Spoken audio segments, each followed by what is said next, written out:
భీమిలి నియోజకవర్గంలో రాజకీయ వేడి ఇప్పటికే మొదలైంది.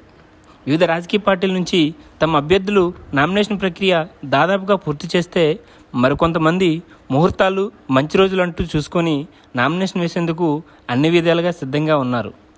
ఇందులో భాగంగా వివిధ పార్టీల నుంచి స్వతంత్రంగా వివిధ రాజకీయ పార్టీల నుంచి నామినేషన్ దాఖలు చేస్తే అందులో భాగంగా నేడు భీమిలి నియోజకవర్గ స్వతంత్ర అభ్యర్థిగా నాగోతు నాగమణి నామినేషన్ వేశారు. అత్యంత ఘనంగా అభిమానులు అటు కుటుంబ సభ్యుల మధ్య భీమిలి పురవీధుల్లో భారీ ర్యాలీగా వెళ్లి ఎన్నికల అధికారికి తమ నామినేషన్ పత్రాలను అందజేశారు.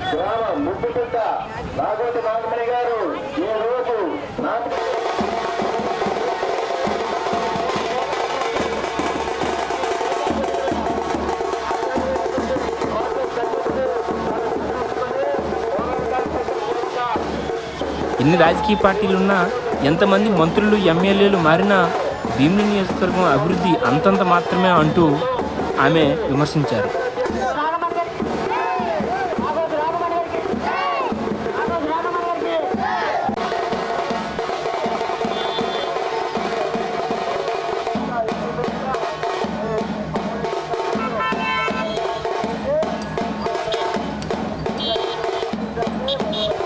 తమకి ఒక్క అవకాశం ఇస్తే అభివృద్ధి అంటే ఏంటో చేసి చూపిస్తానని ఘంటాపథంగా చెప్తున్నారు.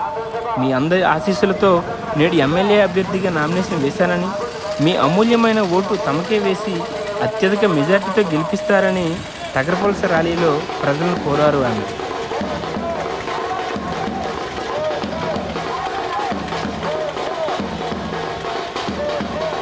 మీ అందరి ఆదరాభిమానాలు చూస్తుంటే చాలా ఆనందంగా ఉందని, మీ అందరికీ సేవ చేసుకునే అదృష్టం నాకు కలుగుతుందని ఆశిస్తున్నానని కొంతమేర భావోద్వేగానికి గురయ్యారు నాగోతు నాగమణి.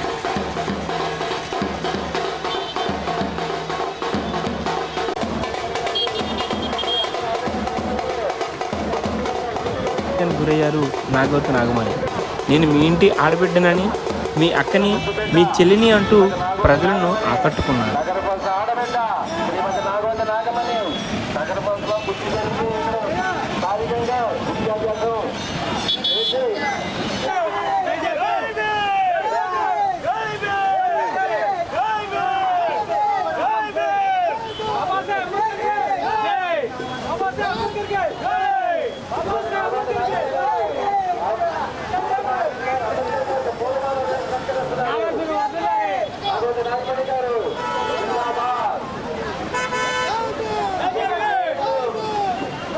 రెండు 2024లో జరగనున్న ఎన్నికల్లో నాగోతు నాగమణి విజయం స్థానికురాలిగా ప్రజలు నన్ను ఆదరిస్తారని తమ గెలుపుపై ఆమె ధీమా వ్యక్తం చేశారు.